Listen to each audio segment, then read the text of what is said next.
ಒಂದು ವೇಳೆ ನಿಮ್ಗೆ ಏನಾದರೂ ಆಪತ್ತಿ ಇದ್ದರೆ ಆ ಮೀಟಿಂಗ್ ವಾಕೌಟ್ ಮಾಡೋ ಹೋಗೋಯ್ತಲ್ಲ, ನೀವು ಕೊಡೋಲ್ಲ ಅಂತ ನಾವು ಎಲ್ಲ ಕೂತ್ಕೊಂಡು ಎಲ್ಲ ಮಾತಾಡಿಕೊಂಡು ಆಮೇಲೆ ಹೊರಟ ಮೇಲೆ ನೆಕ್ಸ್ಟ್ ಡೇ ಬೆಳಿಗ್ಗೆ ನಮ್ಗೆ ಅನ್ಯಾಯ ಆಗಿದೆ, ಅಲ್ಪಸಂಖ್ಯಾತ ಗುರುಗಳಿಗೆ ಅವಮಾನ ಮಾಡಿದ್ದಾರೆ ಅಂತ ಈ ತಪ್ಪು ಕಲ್ಪನೆ ಮಾಡಿ ಸಂದೇಶ ಕೊಟ್ಟರಲ್ಲ.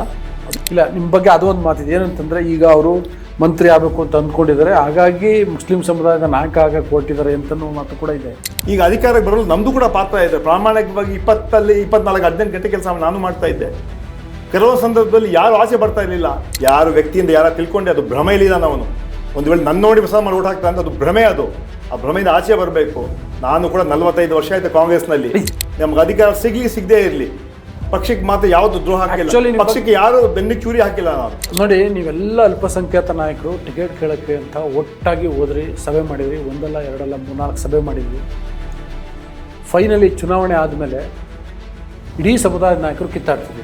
ನಾವು ಹುಟ್ಟು ಕಾಂಗ್ರೆಸ್ಸಿಗರು ಅಂತ ಅದು ಹೇಳ್ತಾರೆ. ನಾವೆಲ್ಲ ಹುಟ್ಟು ಕಾಂಗ್ರೆಸ್ಸಿಗರು ಅಂತ. ಜಮೀರ್ ಹುಟ್ಟು ಕಾಂಗ್ರೆಸ್ಸಿಗೆ ಅಲ್ಲ, ಯಾರ ಬಗ್ಗೆ ನಾನು ವಿಶ್ಲೇಷಣೆ ಮಾಡಕ್ಕೆ ಹೋಗ್ತಾನೆ ಇಲ್ಲ.